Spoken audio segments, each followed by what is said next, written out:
The love story of Alicia and Swizz is actually very dramatic. When Swizz was dating Alicia, he had not divorced his ex-wife yet, and Alicia knew that he had a wife, but she still chose to intervene. In 2008, Alicia fell in love with Swizz at first sight. However, at that time, Swizz was already married, so they began secretly dating. However, Alicia wasn't content with the situation and made a bold decision to get all of Swizz's attention. When Alicia and Swizz traveled together, she intentionally allowed the media to capture their intimate moments, trying to provoke Mashonda's attention. Okay, family and in, because this one is wild. The Whispers just got a megaphone, and the internet swears Alicia Keys is allegedly done with Swizz Beatz. After a string of betrayals that didn't just cross lines, they reportedly bulldozed them. And the twist everyone's gasping over is a rumored pregnancy with a side chick that might be the final straw. My take on Swizz is that he is the most real human on the planet. Ask anybody. He's on the phone with people that he loves at 3 in the morning because they need him, because they're going through something and they need somebody to listen. Now, before we dive into the receipts, timelines, and the tea that's been simmering under this marriage for years, do me a tiny favor, tap like, hit subscribe, and drop a quick comment with "I'm locked in" so you don't miss a beat as we break this down together. Here's the vibe. The chatter online says Alicia has reached her breaking point. Not in a burst of anger, but in that cool, chestnut checkers kind of way, where you sense someone's already planned their exit 3 moves ago. Insiders claim she's retained a ruthless, high-powered divorce attorney, the type that sharpens settlements like knives sand. The strategy being whispered is stealthy. Keep it quiet, keep it moving, and serve papers when the clock hits surprise o'clock. So we connect for lunch, and I get there, and I only had like 45 minutes. I didn't have a lot of time. So I get there, and who's not there? You was late? Who's late? Late on the first date with A. Keys? For a date.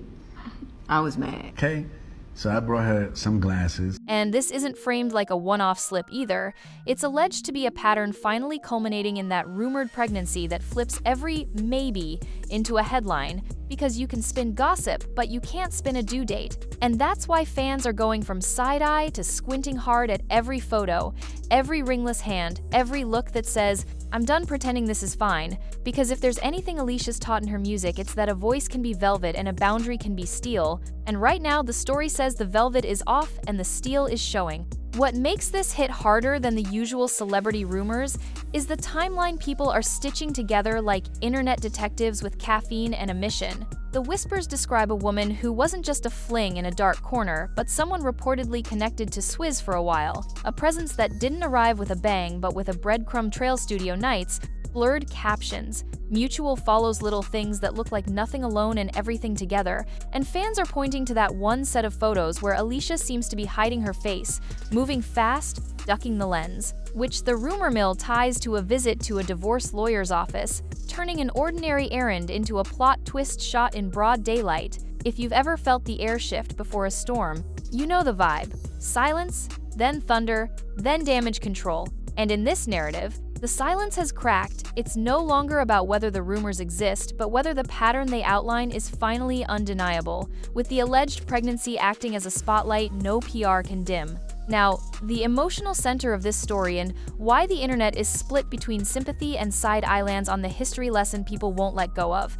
When Alicia and Swizz first went public, Mashonda, Swizz's then wife, lit up the blogs with an open letter that still echoes. She accused Alicia of inserting herself into a marriage that wasn't over, saying she had reached out woman to woman and spelled out that a family was still intact, that a child had just been born, that the door wasn't closed, and the narrative at the time painted Alicia as the spark-sworn soulmate, rewriting the past as inevitability. Now, with the alleged betrayal looping back, fans are calling it karma, full circle, the universe sending certified mail with a "remember when" stamp. Because even if years have passed and peace was publicly pledged, the internet keeps receipts and never forgets who stood where when the music stopped, and that's why these new allegations burn hotter. They rhyme with the old ones, and rhymes, in celebrity culture, sound like proof. Still, it's not just public perception fanning the flames. The blind items community, those cryptic industry whispers dressed up as puzzle shahs been hinting for years that a high-profile producer was skilled at keeping side stories off the books, choosing non-famous partners to minimize splash, an approach that allegedly worked until it didn't. Fans point to a particular blind that reads like it was written with Swizz's silhouette in mind, another that coincided with Alicia's high-profile TV gig and Swizz mentoring new artists. And here's where our story tugs at credibility. Blinds are smoke, not fire, but when the smoke keeps appearing in the same room, you start checking the wiring. Add that to the well-documented past where Swizz fathered a child with another woman while in a serious relationship, plus heartbreaking recollections from Mashonda about the stress she endured, and the mosaic that forms is one of cycles that seem to repeat louder if they're never broken. That brings us to the most cinematic beat of all the alleged pregnancy, because nothing raises stakes like a baby-shaped truth bomb.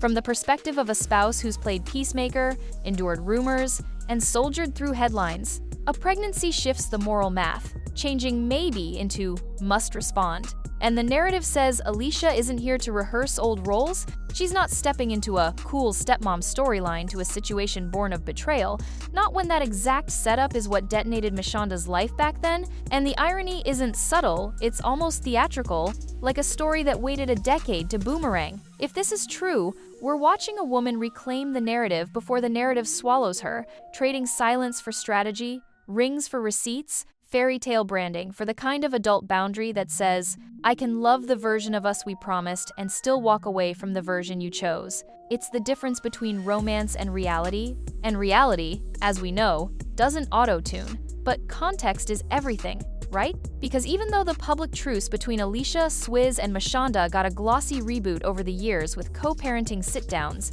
united fronts, and language about putting the kids first, there have always been voices claiming it was more PR choreography than genuine healing. Jaguar Wright, for instance, has gone on record saying Alicia lived in that home under the banner of music collaboration while something else was brewing, a claim the internet dredges up every time new smoke appears.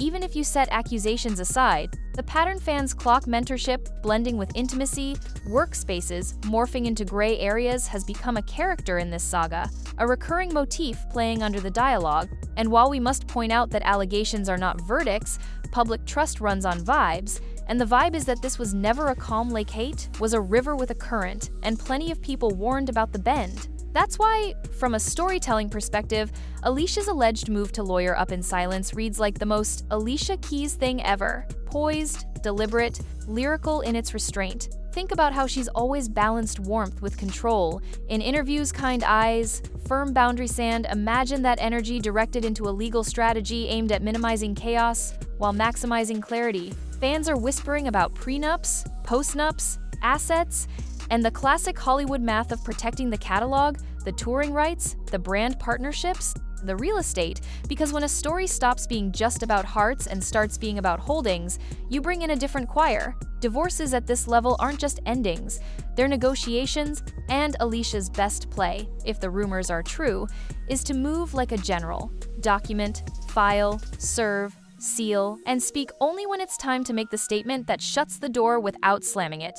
Yet here's the twist that keeps everyone refreshing for updates. Celebrity couples sometimes collapse publicly and reconcile privately, and this audience knows the genre-own week it's over. The next week, they're on a balcony laughing in matching neutrals, and the internet gets whiplash. So part of the tension is the will they, won't they, that hangs over the alleged papers.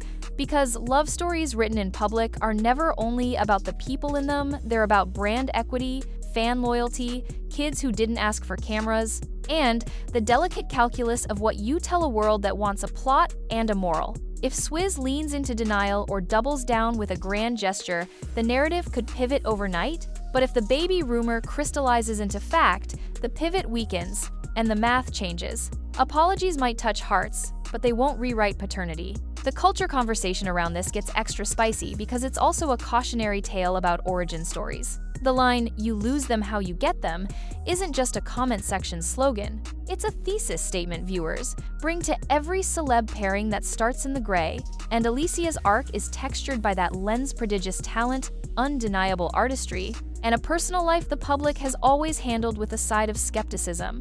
That's why her potential exit lands with both empathy and "told you so?" Because people project their own experiences onto these narratives. Some see a woman reclaiming dignity after relentless disrespect. Others see a pendulum of consequence finally swinging back, and most see a bit of both. What's indisputable is the power of precedent. When someone has a documented history of stepping out, no amount of curated piece erases the footprint, and if you count past allegations like beads on a bracelet, you don't have to squint to see a pattern.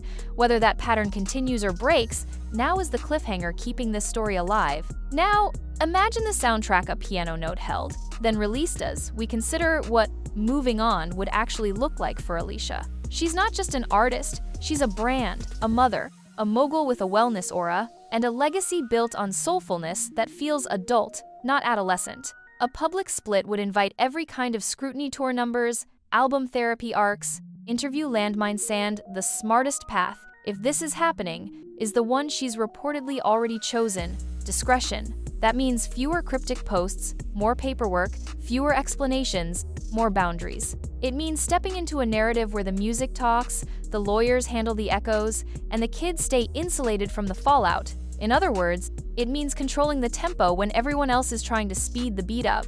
And despite the noise, that's always been her gift. She doesn't scream to be heard. She holds the note until you quiet down and listen. There's also a quieter, more human layer we can't ignore. Betrayal, when proven, doesn't just end marriages, it shakes identities. People build entire worldviews around their partner's constancy, and when that tether snaps, grief rushes in. Grief for the relationship, for the fantasy, for the version of yourself that believed forever was a straight line. If Alicia is walking that path now, she's doing it under stadium lights, which isn't fair, but is the price of being a household name. And if Swizz is who some allege he's always been: brilliant, charismatic, and fatally fluent in temptation, then this ending, if it's an ending, will read less like a bomb and more like a truth revealing itself at last. The gentlest reading is that some people love loudly but live loosely, and eventually, those variables collide. The toughest reading is that he gambled on her grace one time, too many, and this time the house collected. So where does that leave us tonight? With a story still unfolding, a fandom split between eulogies for a marriage and hope for a miracle, and a woman who has always understood that power doesn't beget decides.